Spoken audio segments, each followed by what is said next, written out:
No, I don't believe so. Okay. And then the board did make a few small approvals outside of a meeting that we'll ratify with regard to the landscape, just so that we can continue to keep the property looking nice. And then we did do some repairs in the pool area to make sure the pool could remain open. So we need to ratify those. If you guys are okay with it, we can move on to the treasurer's report. Sure. Okay. So I'm going to read aloud the account balances as of May 31st. So this is about a month old. The First Citizens operating account has $29,358. The DA Davidson Reserve has $96,158. The First Citizens Bank Intrafi Reserve has $95,223. Our accounts receivable is $55,250, which has gone down about $15,000 since then from the receivable report I pulled today. However, I will say that it is a little bit, it's obviously an enlarged amount because we have a lot of people on a payoff plan with the special assessment. And so even though people are paying the monthly for the term, it's still going to show that the full amount is owed. So that number is a little bit misleading. And then lastly, we due from the operating fund to the reserves $20,000. And we'll talk about that a little bit later and what we had to do when we talk about the budget. Is there any questions on the treasurer's report?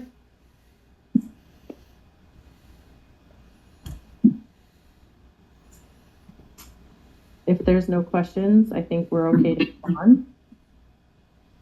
Okay, new business, ratify approvals made outside of a meeting. Yeah, so we have landscaping and the... That's correct. We have the landscaping Brightview items that you had approved, Steve, with your delegation of authority. And then we had the spa, I think it was the spa heater repair. So do you want to just give like a quick 30 seconds of what the landscape was, Steve? Well, the landscaping, we've got a dead tree by Townhouse 17 that needs to be taken out. And I don't have those bids right in front of me. That's okay. I can fill them in. You can quote the amount. And then that we had to have a planter box completely dug up, all the plants taken out by the balcony of unit 113 on the first floor near the walkway to the pool. There was a leak in the garage roof right underneath that, and so we figured out the planter box was leaking. So we had to have our landscape company take out all the plants, dig up all the dirt. We hired PMG to come in and hot mop it and reseal the whole planter box because we weren't sure exactly where the leak was. And then we water tested it and had to put the dirt back and the plants back. I think those were the two, right? Yeah, those were the two that you had told me about in the last couple of weeks from Katie at Brightview. And then and so the other one was the second Brightview one is putting putting some plants back in that big planter box. It runs the length of almost the whole unit.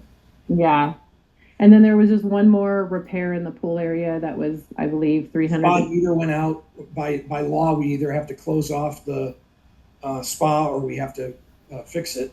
And so we opted to fix it. It has to be at 104 degrees, 24 hours a day. So that's the pool and the spa area are both doing pretty well, I think. Yeah, definitely. I talked to Jose this week, our pool guy, and he said everything was good. Okay.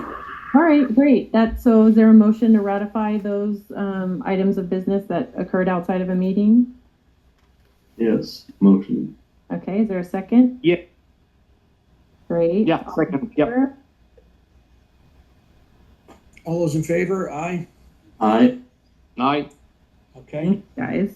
Homeowner requests. Yeah, so Karen, do you want to walk us through the architectural application in the packet? And I can tell you, everyone, that it is on pages, is it for the reserve study? It starts on page 14, and it's for a unit that wants to do wall painting, which they don't technically need it for, but more importantly, they want to remove old carpet and install vinyl plank flooring. with the required cork and noise-resistant materials. It's being performed by a licensed contractor, and then they're replacing their old kitchen cabinets with new white cabinets, also with a licensed contractor. They did provide a copy of the certificate of liability insurance for their contractor, as well as copies of their contractor's license. And then the flooring invoice is in the packet as well that shows that they're going to do 6mm, 1-inch sound deadening Portuguese cork underlayment, and then the vinyl floor with sound control attached pad.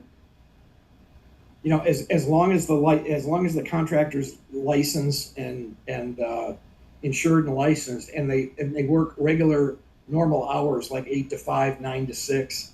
They can't work at nighttime doing that. They can't work on the weekends. I actually told the homeowner that. She was asking me about it, but we generally say 8 to 5, Shauna. Okay. 5 o'clock, people are getting home for dinner, and if you're hammering and putting in flooring, and you know, I would say 8 to 5 Monday through Friday. Okay. Or 8 to 6.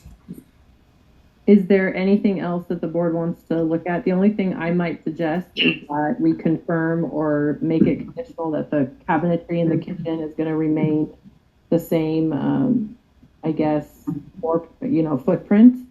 The only thing that, sometimes people do, and it could be an issue, is if they were moving around and like redesigning the kitchen where they changed the location of appliances and then the ductwork or the plumbing. Yeah, I mean, they can't change the location of the kitchen. The Right. cabinets need to be replaced, not, moved. Right. So So maybe I would say maybe conditional on the proper hours and that the cabinetry is going to be the same footprint and location. yeah, I think that's fine. Yep. Second. Okay, balcony inspections. Yeah, so then if you go to page 20 of your packet, and let me just go back really quickly, and can we motion to approve that application? Yeah. Agree. I'll make a motion. I'll make a motion to accept the architectural changes from Unit 2. Is it 211? 211? Yeah. Approve. Approved. All right, I think that's everybody. So Steve motioned, Reza seconded, and Frank and all are in favor. Okay, so then if we go to we're taking notes on this, correct? yes, I'm taking notes, and I'll provide my notes to Reza, and then he'll put it into the minutes. Perfect. Okay. Next is balcony inspections. Yeah, so at the last meeting, you guys had approved for Bergman Group's proposal, but when we went to them and gave them the green light, it was, we were under the impression, I think it was going to be about 12,000 or 14,000. Karen, jump in here because you were closer to this project than I was. I thought it was 12,000. Yeah, so what we did not understand is that the engineering fee is the initial fee is 12,000, but there's also that destructive testing that has to take place. And remember, that's where we were looking at those photographs where they're going to put a vent in each of the balconies that are being tested, so that in future years for future inspections, it's already done. And so they would be installing 66 vents at $400 each over the course of 46 balconies and 39 elevated elements. 46 balconies, an initial sample size of 39 exterior elements, and 66 vents installed. 3 vents at each 30-foot balcony and 1.5 vents at each 15-foot balcony. And so that cost is $26,400. Well, I thought the whole thing was 26,000. This jumps to 38,000. Correct. And then if there's any other repairs beyond the testing, the destructive testing and engineering, that would be a latter part of it. Is there any cheaper way of, not cheaper, but is there any less expensive way of doing this, you guys? That seems like an absurd amount of money to put. Yeah. I That don't just- honestly don't know, because it's just about, I think, volume at this time. Like $400 per vent that are going to be there permanently for future testing, to me, is not that unreasonable. And I think they're doing it at that price because they're doing so many, and they've mobilized. And then the 12,000 on the engineering was the cheapest amount among the 3 bids that we originally got. Well, then we're gonna have to bite the bullet and do it. I don't know, maybe we'll have to, There, it would probably actually be more if they wound up reclosing it and stuccoing and painting, then putting an event. A vent is just a metal object they just pop into the hole they were making anyway. So you start stuccoing and stuff, and that doubles the price easily. 100%, yeah. And what happens is when I've done that at other projects, the company that's doing the testing comes in and does the destruction and the inspection, and then they go, okay, contact a contractor who comes in and names their price for patching up, and then that ends up being another large expense. So I really think that this is the right way to go at it versus some of the other ways that people are suggesting, and I think that it's fairly economical for that reason. okay. Now, I will say, in terms of, like, this is obviously not a budgeted line item that we were anticipating, and so I think that we're going to have to consider paying for this from our reserves, and either paying our reserves back. We definitely don't have the money in our operating funds to be able to just cover it. As you heard earlier, our operating funds have about 30,000 as of May 31st, and that might have gone up, but we're not, we don't have several months with a pad to be able to pay for that. So, And we already owe 20 grand, right? Back. the reserves, yeah, and we have to continue to establish a repayment plan within 12 months, and we can renew it if we need to, but that will stay on the books for as long as it takes for us to pay that back, because the civil code requires, if you ever take from the reserves, you have to pay it back. With this project, the balcony project, I think there's mixed opinions out there on whether this qualifies as something that the reserves could pay for, because it's not something that's going to come up every single year, and it has to do with an existing component, but it's not like replacing the component, but it needs to be built into the study, for like every 9 years we have to do it, because that's what the new code requires. Well, so does that qualify for a special assessment? That we'd have to probably get some counsel on, only because maybe this year, because it's a new compliance thing, but then in the future we've obviously been made aware of it, and we have knowledge of it, so it no longer becomes something that we couldn't anticipate and budget for. So I'd say probably yes for this go round, and then probably no for future. Well, you mean in 5 years from now? Yeah, exactly. Because we should have the time to be able to build up the money and fund it for the next go round. Well, we've got to repay the money that we take out. There's no doubt about that. And 20 and 38 is 58,000, just shy of 60,000. Yep. So I think we need to go ahead and say we're going to do this, and we'll get the money either through a special assessment, probably through a special assessment. Right. Right. Yeah. I mean, I think that's the only way to look I mean, at it. there's 2 options for funding when it comes to HOA. One is special assessments, and the other is increasing your regular monthly assessment. And there's pros and cons to each, right? And we'll dig into that when we talk about the budget later on. And I'm giving some education because this is a budget discussion tonight. And the board is going to be faced with the decision on raising dues, in a small capacity or a large capacity, to either fund these projects one way or the other. And we have like 2 kind of things going on: insurance and this project and reserves. So we'll get into it a little bit later, but I think for right now, I think my recommendation is that we do need to get this done, because the deadline is fast approaching. So I don't think we can delay any further. And I still think it's a good, there's still the lesser bid of the 3 bids that we got. Well, can I have a motion to accept the bid for the balconies? Testing of the balcony. Yes. there a Yep. second? Yeah, second that. Okay, all in favor? Aye. All right, great. Thanks, guys. Let me just finish my notes real quick.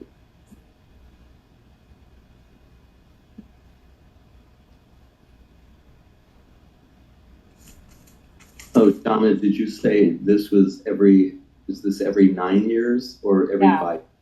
I believe it's 9, but you would just need to do it by the 9th year. So if you did it in the 7th or 8th or whatever it is. Right. So the destructive was 26,400. I'm just making notes real quick. Okay.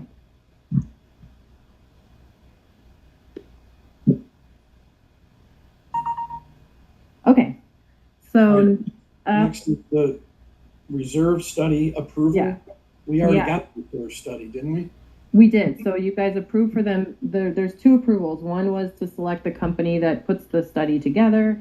Now we had selected Association Reserves.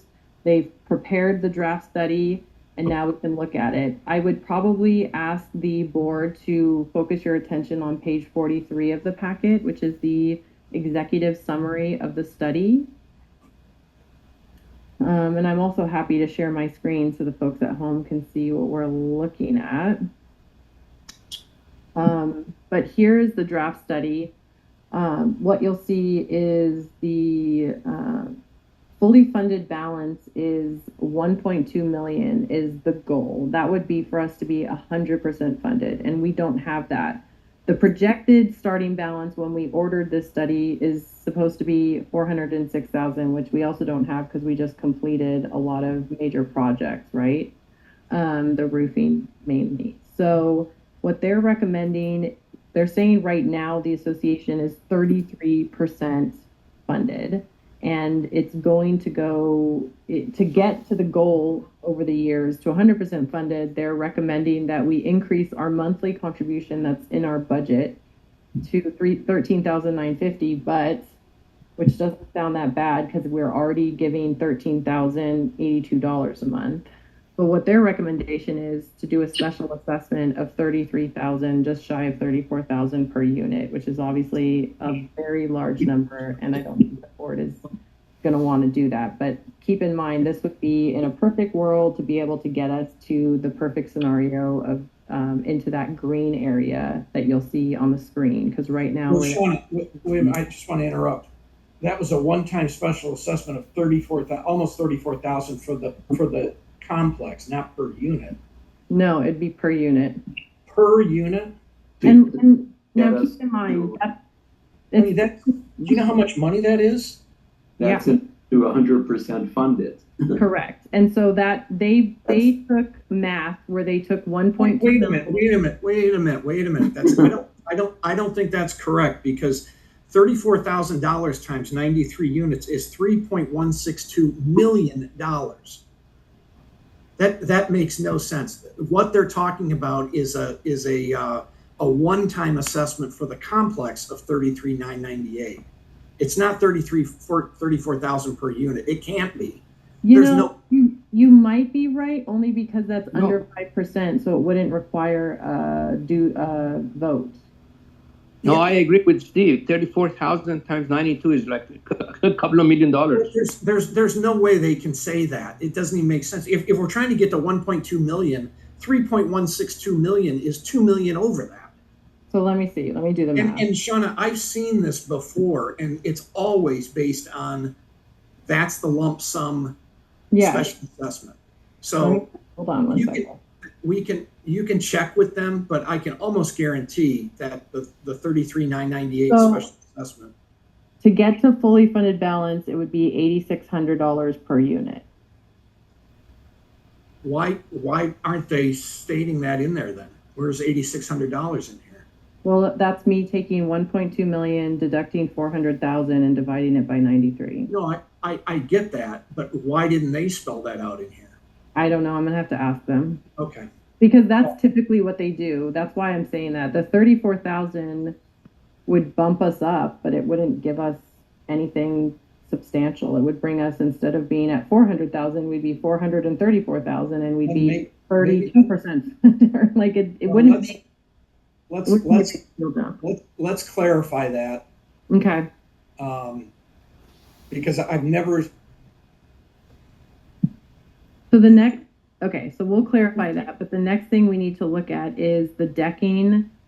They're saying has a 0 useful life, which is the SB 326, which we're going to take care of. And that's already now built into your reserve study, which is excellent. So we can pay for it with our reserves.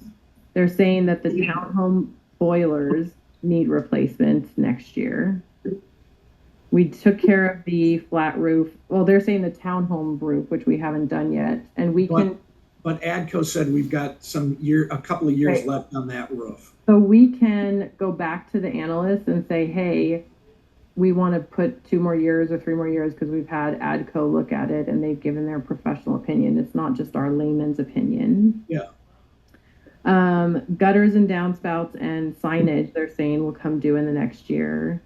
Tree trimming, which we take care of as Brightview recommends, and then the sump pumps. And those are all relatively smaller dollar amount items. And we take care of those as needed. Yeah, right, which is fine. You don't have to. This is not like we must do it. It's just when it's a 0 useful life, we're going to be providing this summary to the members, and we're going to tell them, and then it kind of puts the, we're put on the hook to say like whether we're going to do it or not and why. So they're saying repaint the garage interiors, restripe the parking spaces, replace the gate operators, which I think there's no point in doing that until they stop working, or if they're breaking down everything. We've already done work on the gates. Yeah. Scott's already taken care of a lot of that. Elevator cabs remodel is a big one. The fire alarm system replacement, which we get those inspected every single year. So as long as they're functioning and passing inspection, which is, there's a pretty high bar to make sure they're functioning properly. Resurfacing the pool and retiling the spa. We did the spa heater replacement. I don't think it was the full replacement. I think it was just one of the motors. So it wasn't this dollar amount. It was a much smaller amount. And then the partial replacement of the pool and slop pumps. So that's what this study is saying needs to be done in the upcoming year. It's a lot, and we can state that, we're going to do a lot of these as needed. But for example, the elevator cab remodel, being that that's more aesthetic, I think that you would have to probably, justify that right now the percent funding of the reserves doesn't, and we have more pressing things that are required and, Anywho. Well, a lot of that is the townhouse roof and the painting. Yeah. That's a big chunk of that. Yeah. 165 and 67 for the painting. Yeah, but that's garage interiors. Yeah. Yeah. What about the exterior? That's not the exterior of the buildings is not on the 0 useful life. The interior surfaces repaint is 80,000, and I'm not sure that they included the repaint restucco on here.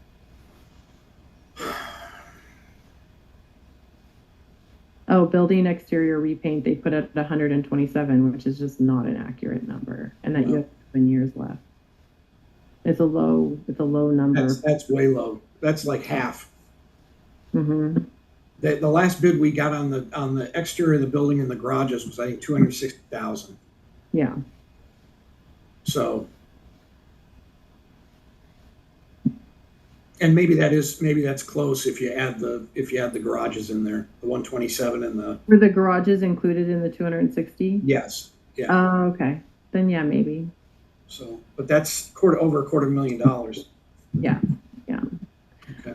So my recommendation, because we want to get this done we can't wait until the next meeting, is that we conditionally approve the reserve study pending clarification on the special assessment recommendation and giving the townhouse roofs a few more years based on ADCO, and then approving that. Okay. Can I have a motion for that? Approved. Okay. Riza? Yeah, second. Okay, all in favor? Aye. Aye. My notes real quick.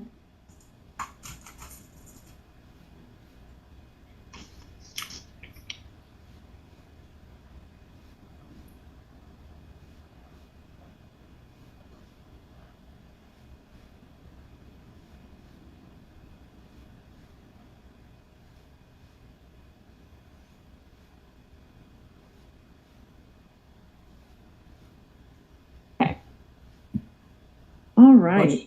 2024-25 budget approval. Yes. So that's probably going to be the hottest topic. And I'm going to start with some information to give to everybody. So I think the largest driving force from the budget last year, the board approved a budget that increased the assessments by just under 8%.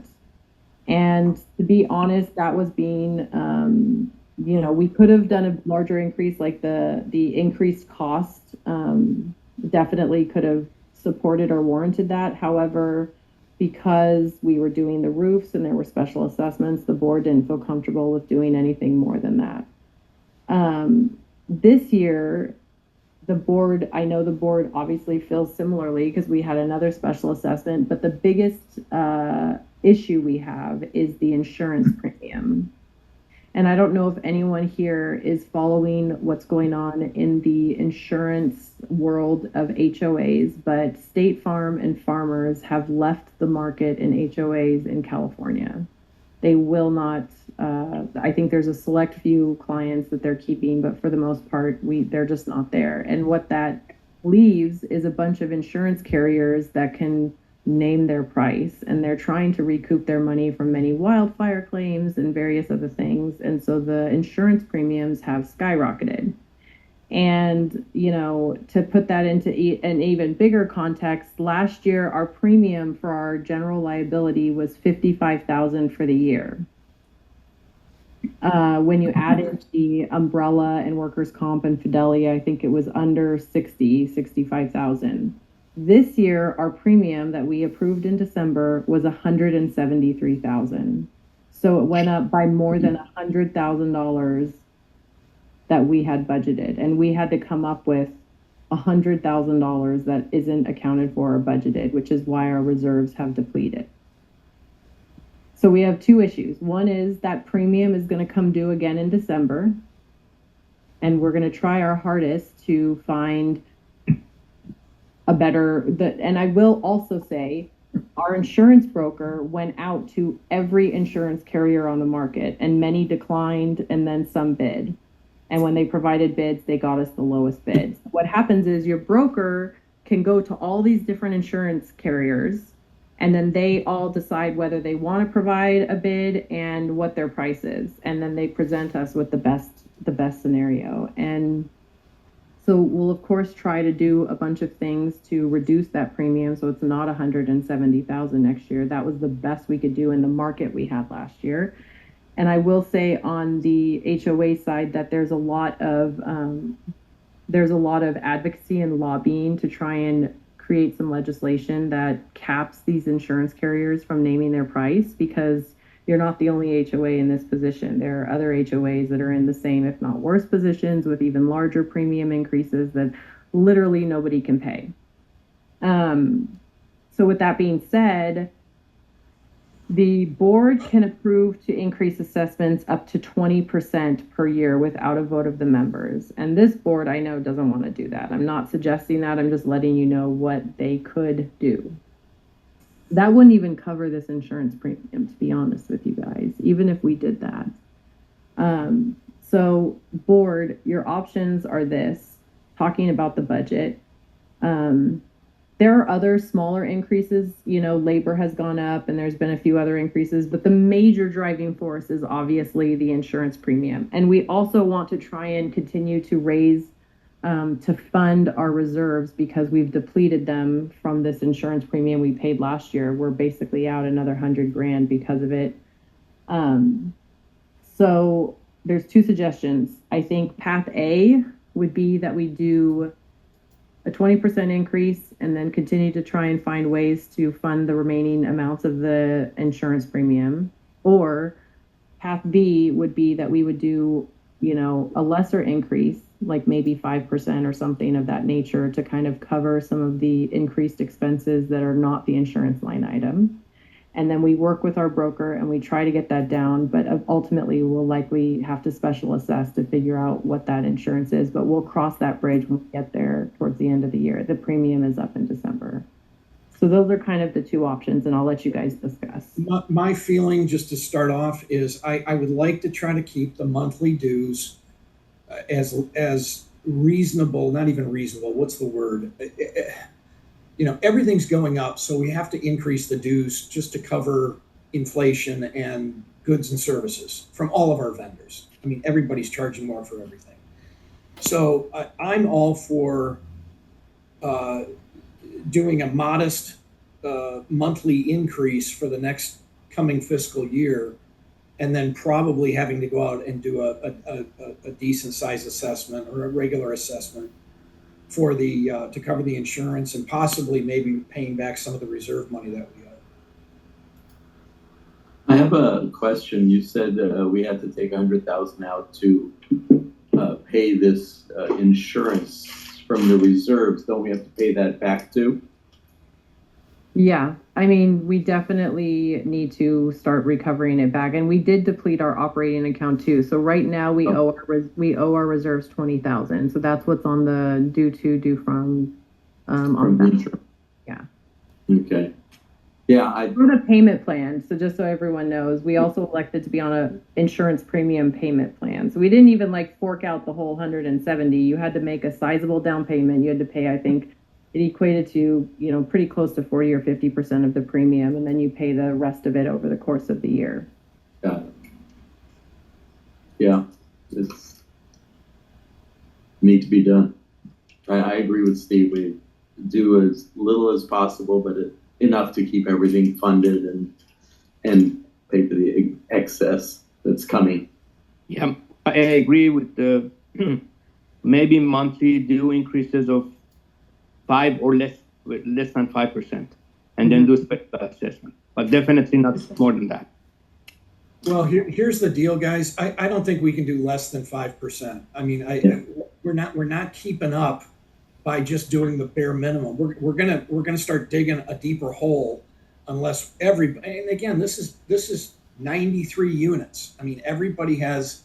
This is divided by all these costs are divided by. Average it out. Say 100. So if it's $100,000, it's $1,000 a unit. If it's $500,000, it's $5,000 a unit.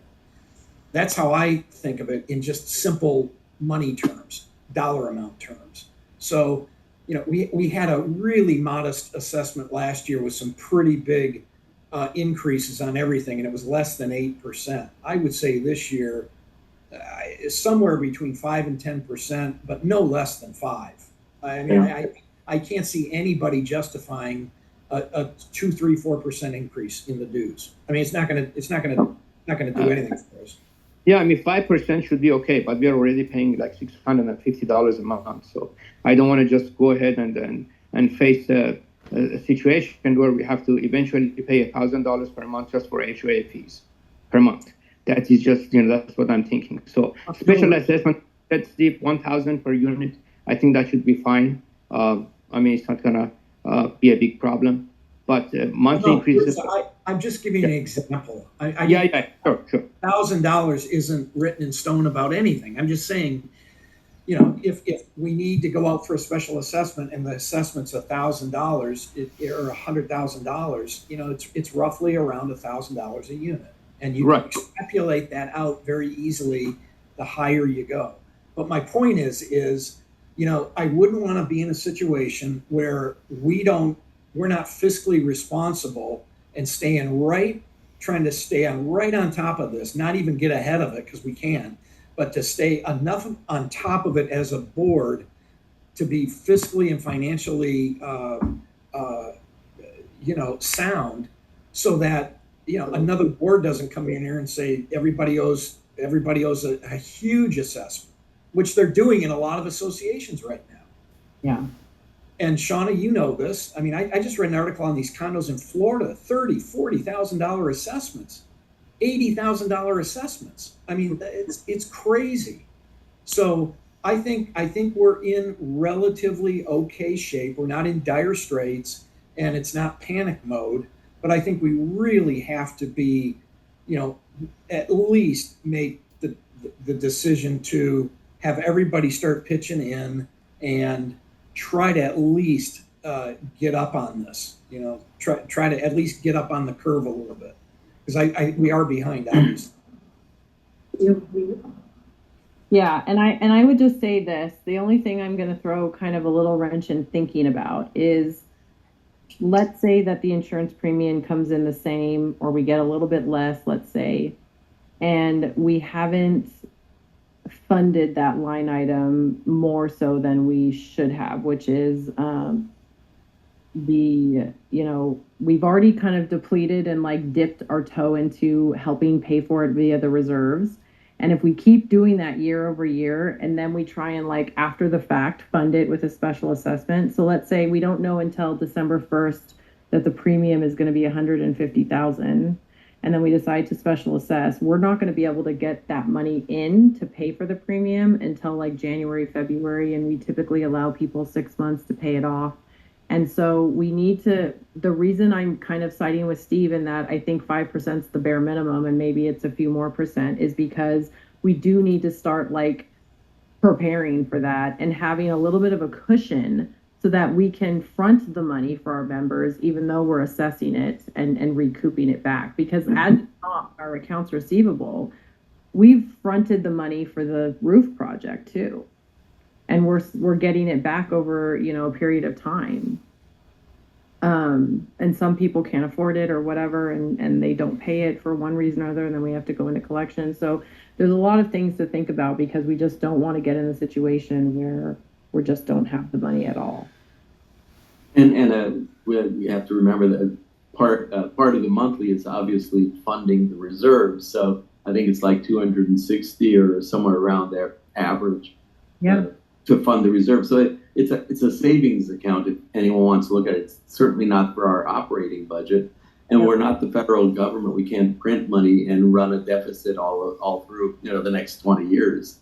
So we're required to fund and finance everything we do. So yeah, 5 is the absolute minimum. Well, Shauna, what's your opinion? If it's not less than 5 and not more than 10, what do you think, based on your crunching the numbers, what do you think would be fair and reasonable? I mean, in terms of crunching the numbers, anything high, like going closer to 10 makes the most amount of sense. I'll be totally honest with you. Like, for what I just said in terms of like giving us a cushion to help front the premium when we're about to special assess, and also to contribute to the reserves more and things like that. And it's an aging building, so things, occur. We have a $60,000 budget for building maintenance that we creep up over because we've got things going on and we keep the building looking good. So, I don't want to be the bad guy and say 9 or 8 or 10 or whatever. I think it's what's palatable and what makes sense. But just know, I could justify it. That's what I want to make sure you guys know. I can 100% justify more than 10. However, I see the reason that we don't want to do that, because I know we've special assessed people. I know that could potentially be coming for the insurance premium. And we want to be mindful that people are on budgets themselves at home, and we have a lot of people who might be on, retired incomes or something like that. And so, I think the board's going to have to think about that. Last year, it was just under 8%, 7.79% is what you guys did last year. Maybe. That looks like in dollars, 5% average increase in dollars per unit, as opposed to 8% increase in dollars per unit. It's hard. I can pull it up, but it's really hard because we have variable dues, so it's different for everybody. Right. That's why I said average. Yeah. Yeah. Well, look, Frank. It's the difference between 5 and 8, $30, $25 Well, no, average. If you take 10% of what you pay every month, say you pay. So if you pay $650, a 10% increase would be another $65. Right. And 5% would be $32.50 or whatever. Yeah. Exactly. So that's what I'm saying. So 8% rather than $32.50 would be, $39. I mean, it's not. Yeah. So I'm saying 8% isn't going to be a big stretch for anyone over 5%. And it would give us that ability. Actually, what we're doing is we're financing some of the homeowners who cannot pay up front. So we're actually giving them a loan, a no interest loan, so to speak, to help them fund or pay for their portion of it. So I think we're also boosting reserves, like, because we're typically the way you would do it is you'd put that money in reserves, and we're sort of borrowing it from reserves in that zero, like if you're looking at it in that way. So it will be used later on too, you know, if it doesn't get used. But I mean, the way things are looking with the insurance premiums, I think we're gonna need every penny. The thing is we don't know what the premium's going to be. We don't. We know what it was. We know what it was the year before last, and then we know what it was most recently. And all I can say is that Karen and I have attended a bunch of like talks and trainings from insurance brokers and attorneys in the industry, and you know, it just is not, it's going to look worse before it gets better, is kind of what they're saying, because like there is all this advocacy and lobbying going on in Sacramento, but it's not going to happen. Like it's not happening in the next 12 months. It's just not, is what they're saying. Well, it sounds to me like 8% is the happy medium. It's not 5 and it's not 10. And we did 7.87 last year, almost 8.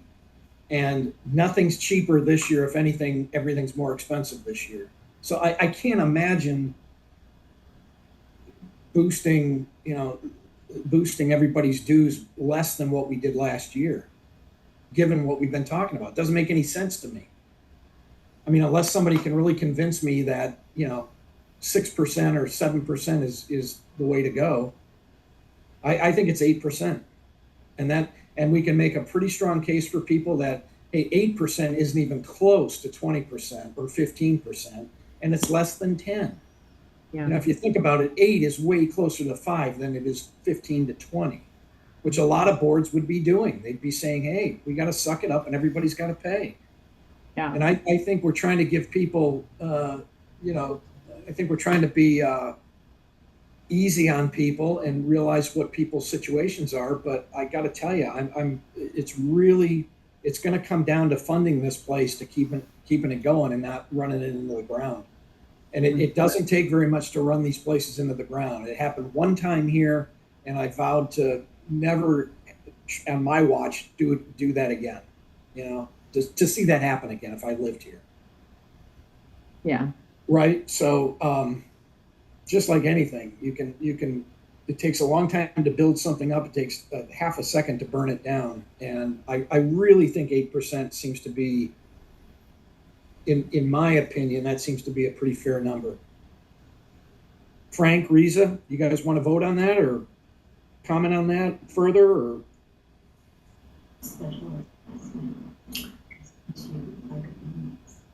yeah, I do think it's probably about right. It's nobody wants to pay it, but it's but our reserves just aren't growing either. Even keeping up with inflation, it's pretty hard. So yeah, I'm afraid I'm with the 8. Riza? Yeah, I guess as Frank said, I guess I have to I have to agree maybe right now at this time with 8%. Let's hope that things do improve and then we don't have to keep doing. Well, I don't think things are gonna improve. Unfortunately, from whatever I've seen so far, being here for the past 16, 17 years, I don't think things are gonna improve. When we started, it was $270 per month for HOA fees, and now it's gonna be over $700 per month with the 8%. Well, and certainly the HOA lobby in Sacramento isn't as strong as the insurance lobby in Sacramento. Exactly. So we don't. Riza, the other thing you got to, on the flip side of all this, is look at the home values. I mean, these places are going for $650,000. 16 years ago, they weren't even close to that. Well, that's correct, Steve. But keep that in mind when people are gonna, if any one of us want to sell the unit, people are gonna look at the HOA monthly dues, and if they are increasing and every year, and they're gonna go to the roof, they're gonna be willing to really purchase the units, and because it's old, and we have to consider that our units are old. It's more than 40 years probably since these buildings were built. And so people are going to look at all of that. I tell you what, Riza, you can look, I hear what you're saying, but listen to what I'm saying. Yeah, you sure. can look on any real estate website at any property and see what the dues are for condos and townhomes. You don't have to wait for somebody to tell you. It says, $650,000 monthly dues are $700 a month, right? You already know that. If that bothers you, you're not even going to come over and look at the place. But now you know that going in, and you come over and you see, oh, the place is kept up. Oh, the place is really nice. Oh yeah, we haven't, there isn't a looming special assessment, huge special assessment coming. And people look at that and there's a sense of security there. There has to be, because these places are going up for sale and they're selling in a week. Mm-hmm. So 8% on the dues monthly, I don't think too many people are going to have heartburn with that. And if they do, then go rent one of these $5,000 a month apartments that they're building over here in the Warner Center, with all the bells and whistles that we don't have. Yeah. So and when you go, if you're a home buyer and you go buy a home, you don't have special assessments, but the first things you look at is how old is the roof, how old is the AC. Yep.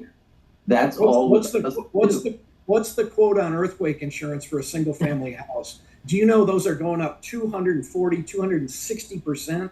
I just talked to my guy at State Farm because mine went up, and he said I've got homeowners that are just crying that they can't afford their earthquake coverage. 200% increase from last year. And I have clients who tell me that they can't even get insurance. They have to self-insure, which means putting away a huge chunk of money as a reserve, and then you might get half insurance. So that's the insurance. So I think that's a good all-around discussion about where we're at right now and what do we need to do for the next fiscal year, which takes us up to a year from now. And a year from now, we'll hopefully be all together and trying to figure out what the next 12 months is going to be. Yeah, I agree, and I think that the next go round of going to the carriers will be interesting. And next year too, I think too. So okay. Can I have a motion to approve an 8% increase for the annual budget? 2024-25 budget for next year. Approved. Yeah, approved. Okay. All those in favor? Aye. Aye. Aye.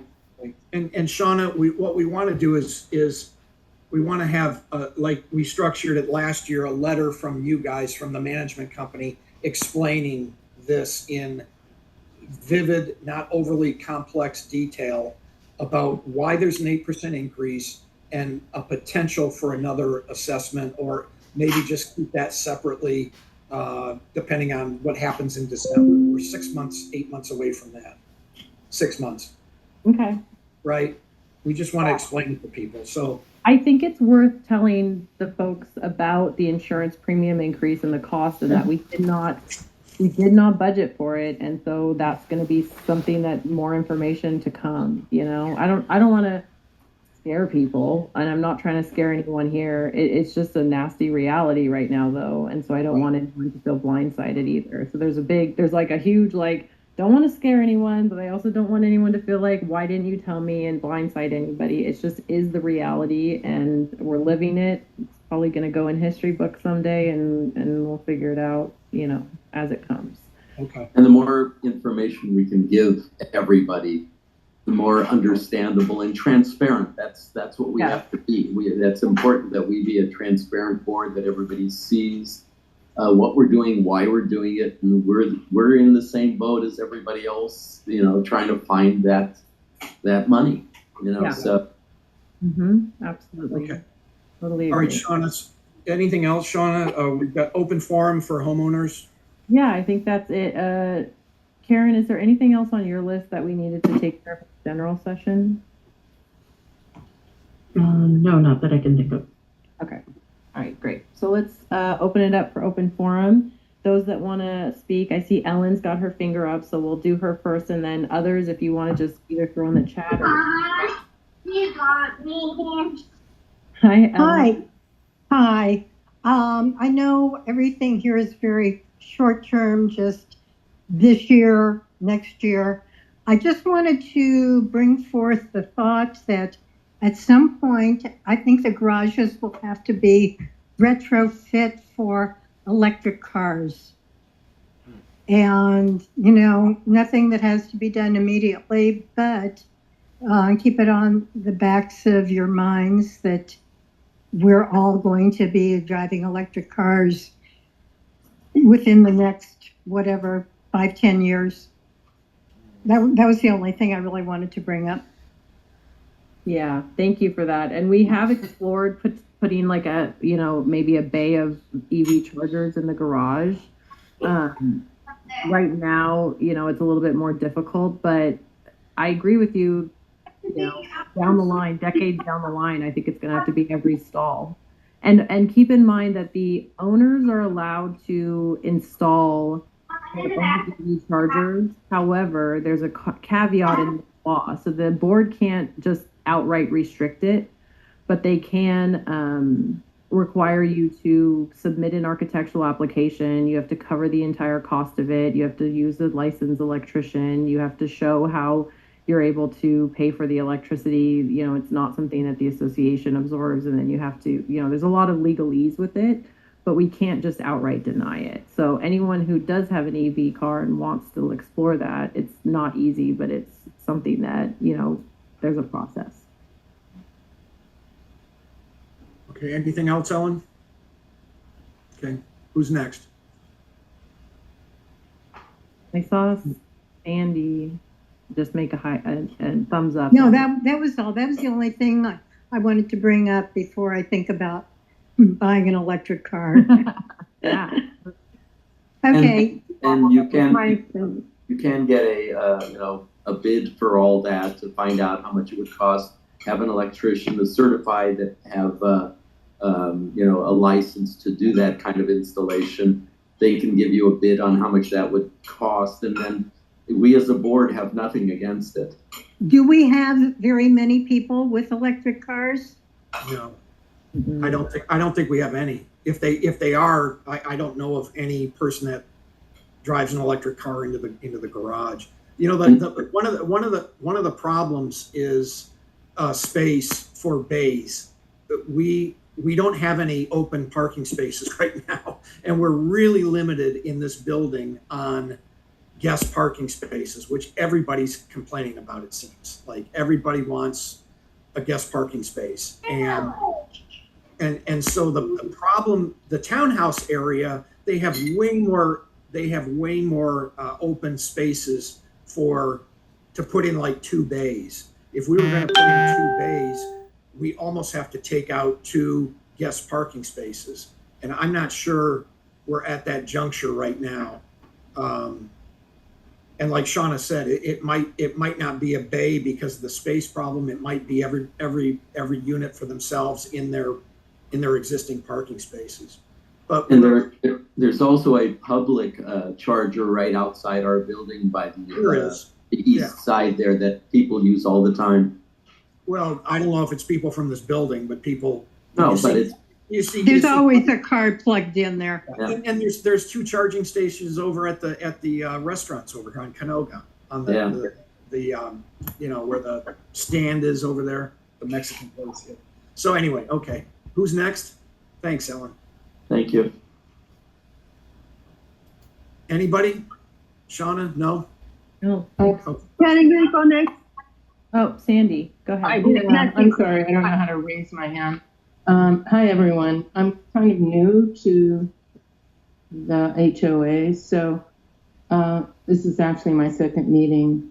So based on what we just what was discussed tonight, I'm a little confused. Are there going to be two assessments, one for the balconies, one for the insurance? Because we're just finishing an assessment now for the roof. Yeah, I think, Sandy, the takeaway is that nothing's been approved. The insurance obviously is to be determined with the, the broker bidding it out to carriers and seeing Mm-hmm. in that. And then with the balconies, the board has approved to fund that project, not with a special assessment, but I think there was a discussion about potentially doing that or recovering the, loss of the reserves that are going to be used for that. So nothing was approved tonight. The only thing that was approved tonight was the 8% increase in the monthly assessment. And when would that be effective? When's the fiscal year? August 1st. Oh, so coming up next month. Yeah. I see. Okay.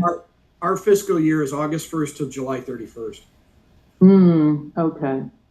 And how often do we go out to bid on our monthly maintenance contracts, like for landscaping, the elevator, pool, etc.? I think the last time the landscape was when Brightview was accepted. I'll say that for example, the pool contractor is extremely inexpensive just because with a lot of pool contractors and a lot of the maintenance providers have, knowing that Woodland Oaks, they've limited increases. There hasn't been any huge increases on the monthlies. I think it's more so on parts and labor when we're doing these projects, which is from the aging building, right? Like, as the projects come in. And one of the other thing that's kind of, I think we're always on the lookout for a good bid and price is general contractor handyman. Like Steve mentioned, we did we had a lot of water intrusions in the rec room area and bathrooms down there, and then in the condo building. And then we had to redo and waterproofing of the planter.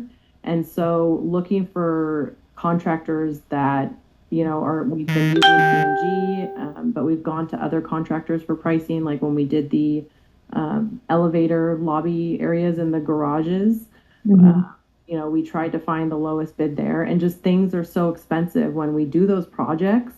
The amount of money for the materials and the labor to do those type of projects is really what's killing the budget, honestly. Yeah. And actually, if we, not to say that we're using the same people all the time, but generally, if you're loyal to a company, they'll work with you on costs, removing like our landscape, removing this tree. They gave us a really good deal on taking that tree out. And if you just call a landscape company and say, we have a tree, we need removed, it's going to be much higher. I got the bids for the tile for the East End lobby, and the first bid was not double, but it was $4,000 or $5,000 above what we paid. So from our contractor that we use regularly because we had a relationship with him. Well, I think we've done a pretty good job of staying within reason on capital projects. We always we always talk about it. It's not like we just tell Shauna, just take care of it and we don't want to. I didn't imagine you do. It's always thought out. It's always in the minutes. And I think we've been pretty transparent and pretty upfront. And you look around and you go, there's not much you would want, not much that's not being done. And I'll just say really quickly, another thing that we did, the board and Karen's worked on it, that's really excellent, is we're getting the lighting replaced for free through a project with the Department of Water and Power. So, not only are we, trying to get multiple bids to get the cheapest bid, but then we're also finding creative ways to fund things without doing it through the operating budget. And the project with DWP that is going to save us in energy costs on a monthly basis, also a great deal.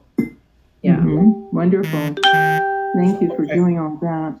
I do have it's just a general question. My unit faces Burbank, which tends to be extremely noisy.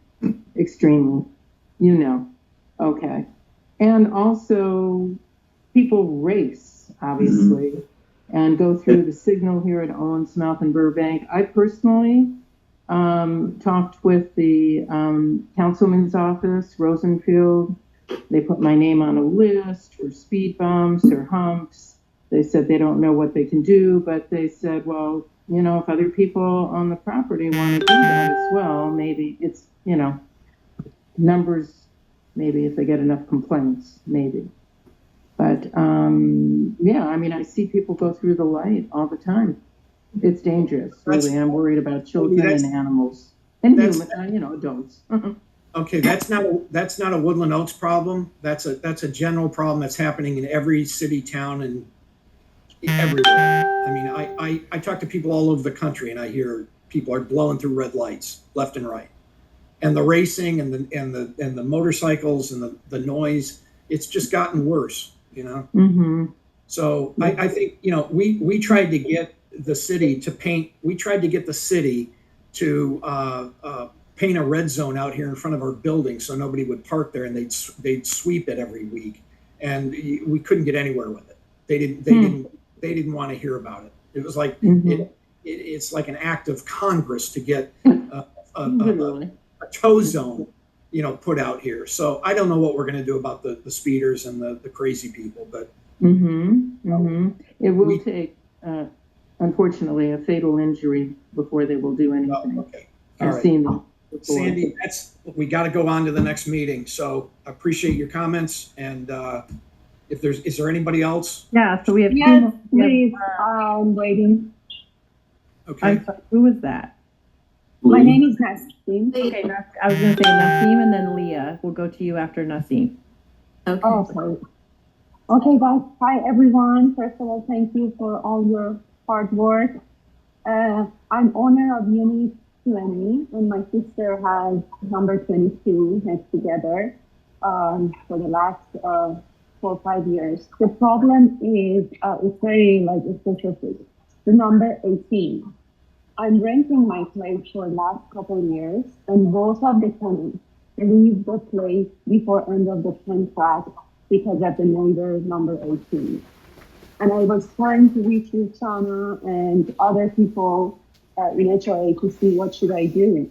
Their main complaint is this guy smokes inside the house, his home, and the smoke comes through the vent to the master bedroom of our unit. And the other problem is this guy, if you're familiar with him, you probably know who he is. He puts business cards inside the windshield of the cars, even though they don't like it. He keeps doing it, push it, and basically breaks the windshield because of the pressure. And both of the tenants I had, the first one I thought, okay, maybe he's so quickly.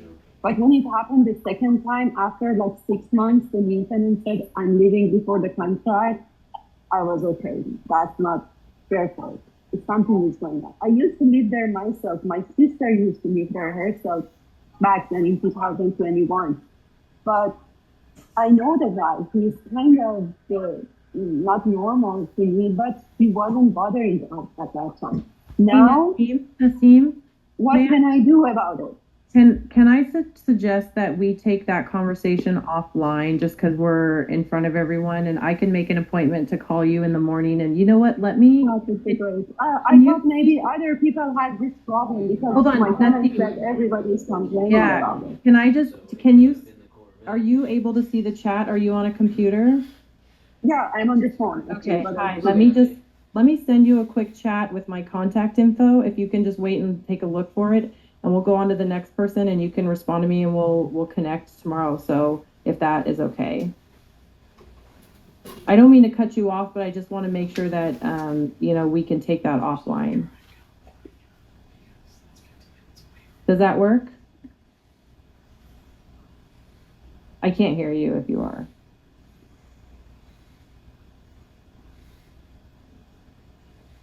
Okay. Well, Leah? Lee, actually. Leah, no problem. Yes, I want to congratulate you on all your hard work, even though we don't like the news. It's something there. And I joined the meeting half an hour late, so maybe this has already been discussed. But you were talking about landscaping. The courtyard between the townhouses and the condos looks like a jungle. Everything is so overgrown, it looks like it hasn't been tended to. So I just wanted to make that comment. And also, I don't think the air conditioning in the hallways is working. So Lee, the plants are growing, the plants get cut back periodically. And, Yeah, and Katie, the supervisor at Brightview, is aware of overgrowing. I've walked the property with her. They're trying to stay on top of it. Everything is, they cut it back and then it grows real quickly. That's one of the problems. But I think the landscapers are pretty diligent in trying to keep it relatively good, good looking. The swamp cooler is broken at that end of the building, and it looks like we're going to have to replace it, not repair it. We got a $3,100 repair bill, and a new unit is almost that amount. So we're in the process of getting another bid for a new unit from another company, and I know it's bad to have it down, but we'll get that taken care of, and as soon as we can get it taken care of, we'll get it taken care of. Well, it's nice to know it's being addressed. And Steve, I wouldn't have your job for all the tea in China. Thank you. Thank you. Thank you for the comments. Okay.